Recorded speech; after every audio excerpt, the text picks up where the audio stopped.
There you go. Do you want me to go? Okay. Well, hi everyone. I'm Ramona Thomas, Adams County Clerk and Election Commissioner. So it's my understanding we're wanting some information on early voting specifically. And I'm assuming this is just a very informal meeting, so any questions along the way, if it's okay with you all, just feel free to jump in. I'm going to start with where we're sitting now with the early voting process. Last week, or some went out on Monday, everyone should have been receiving an early voting application in the mail. We chose to send that to all active Adams County voters, as opposed to some counties have chosen to only send those postcards out to those who requested an early voting ballot in the primary. By state statute, we are not required to send this application out to everybody. However, with the primary and the state picking up that expense and doing that mailing, it's somewhat set a precedence on, it has now become something expected and something the voters, of course, really like. So I felt we did have to do a mailing. I chose to do all active voters because going into a general election, traditionally the turnout for a general election, especially a general presidential election, is going to be much greater. And I wanted to capture as many of those active or many of those voters as possible. Moving forward in years to come, we may use this list of everyone who actually requested an early voting ballot off of this mailing to reduce the postage amount and the mailing amount. Moving forward, we may just use that list of only those who requested it. As of now, we have a few hundred back, but we're only in our first week. So kind of to recap what happened with the primary, we had a total turnout of voters in Adams County of 7,864 total voters. Of that, 6,559 took advantage of the early voting process. That's insane. That is an insane number for us. It is actually just a complete flip-flop of what you normally see. That would normally be our polling location number, and the 1,288 that did go to the polls, that would be maybe a traditional early voting number. So we have seen, we're still adapting on our office of what we're going to see in the general.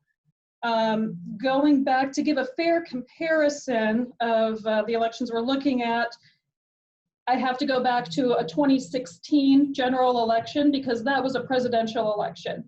I don't want to compare 2020 to our election 2 years ago in 2018 because a presidential versus a non-presidential election, we're dealing with completely different turnout numbers. So to give a somewhat fair comparison, what we might be anticipating in 2020's general, at the polling locations in 2016, 11,287 voters went to Adams County polling locations. And at that time, that was an amazing turnout. That number could shift in November to be our early voting turnout. So in short, that's going to rock our world, to be quite honest. Our office is dealing with how to handle that volume and where we go from here. So some important deadlines. So I'm sure most of you got your postcard and you can go ahead and return that.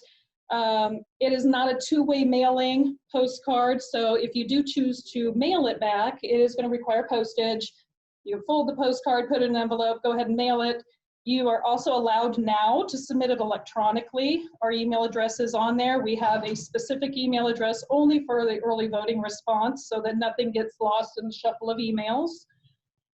You can always do fax and, of course, drop it off in person, whether it be by the drop box in front of the courthouse or in our office, coming into our office.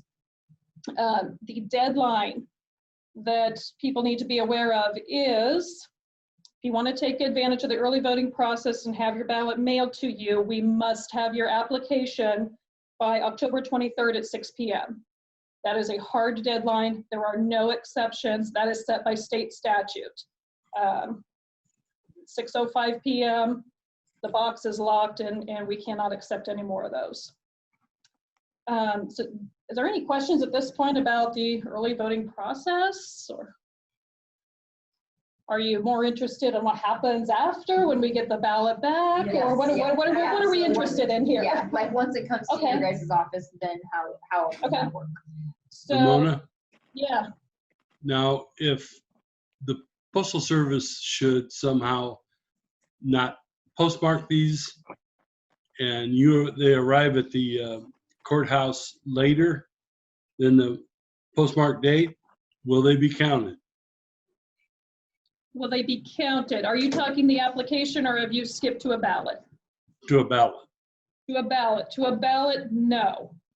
Now, the application, we do have a small window of about 3 days that we can go by the postmark date. If you chose to mail your application back in an envelope and it was postmarked by, on October 23rd, we have about a 3-4 day window where we can accept that by postmark date.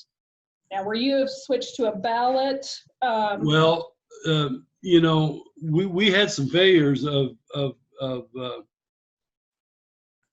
the ballots not having a postmark date on them when they're sent back. Well, it's irrelevant when we're talking about a ballot, because all ballots physically need to be in the clerk's office by the close of polls, so 8 o'clock on November 3rd. So postmark date on a ballot is irrelevant. I know many years ago, and it was before my time working in the office, they did go by postmark date. That has gone away. That has been gone ever since I've been on board. So we're talking 12 plus years. Postmark on a ballot is not relevant because we physically need to have it to count that night. So irregardless, if it shows up late, it will not get counted. Correct. Thank you. So backing up, once we receive your early voting application, it's of course processed by our office, making sure of course that they are a registered voter, verify the address. Ballots will be mailed out to those individuals. That will start, we are not allowed to mail out ballots any sooner than September 28th. So we're getting several calls of people, I've submitted my application, where's my ballot?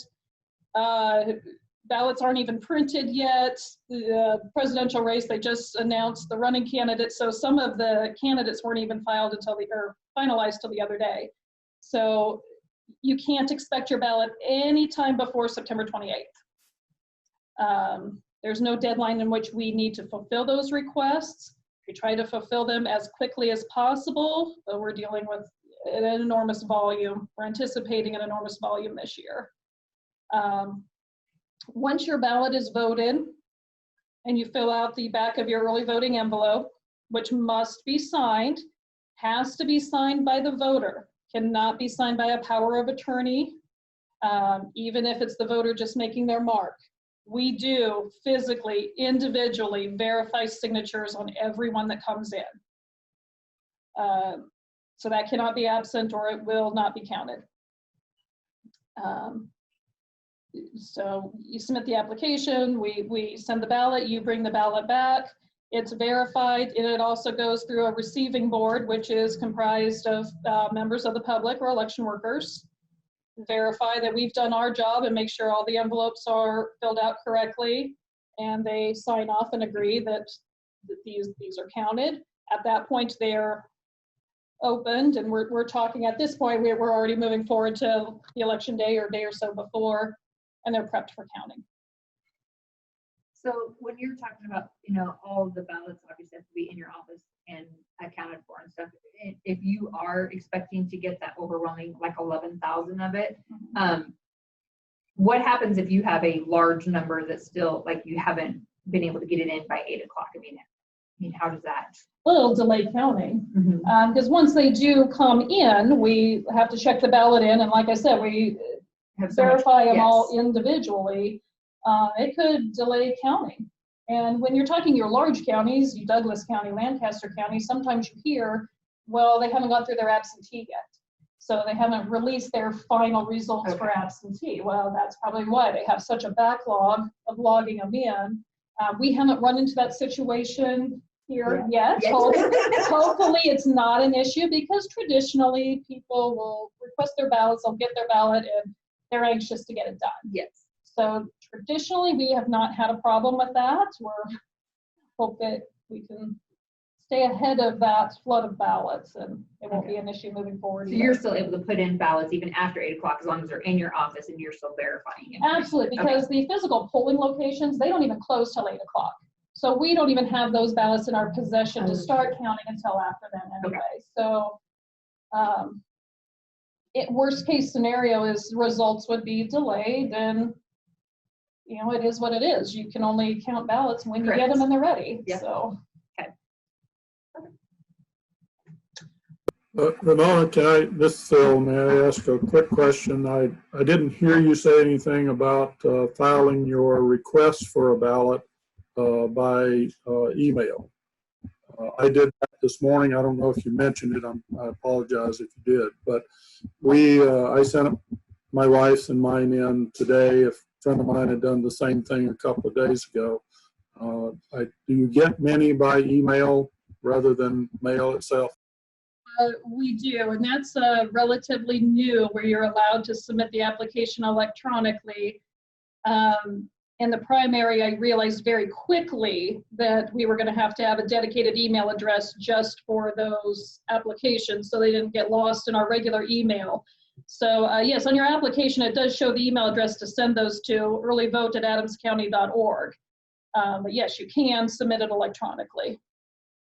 We just simply found that works really easy. You don't have to worry about mailing it. It's in there, and I got the response that y'all had received it within 10 minutes after I sent it in. So I think that's going to be really popular with particularly a lot of younger folks. Right, it's working well so far, as long as our server doesn't crash. You know, when you're getting that flood of emails, we did have some issues in the primary, but we were under a stricter time crunch. Things were happening very quickly, and here we've had at least the luxury of getting those applications out very, very early. So hopefully they're going to come in a steady stream instead of a mass amount all at once. So you know, not to fool anybody, the response that you're getting is an automated response, but that does let you know that the email has been received by us. We have had several people, I've noticed in the body of the email, please confirm receipt. I would love to email y'all individually and say, hey, we got it, but when I'm getting, yesterday I had 150 just early voting applications, plus, you know, all your other duties that you do. I just can't sit there and answer emails all day. So it is an automated response, but it does let you know it went through.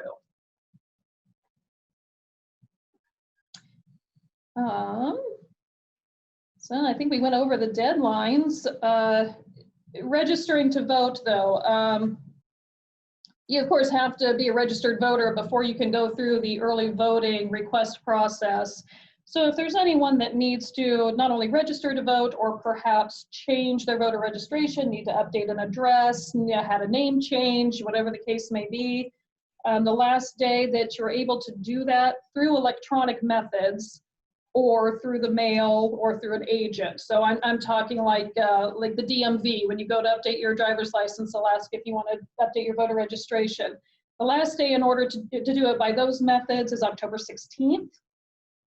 And the last day to do it in person in our office is October 23rd by 6 o'clock. That's a Friday. We're open till 6 o'clock just for that purpose.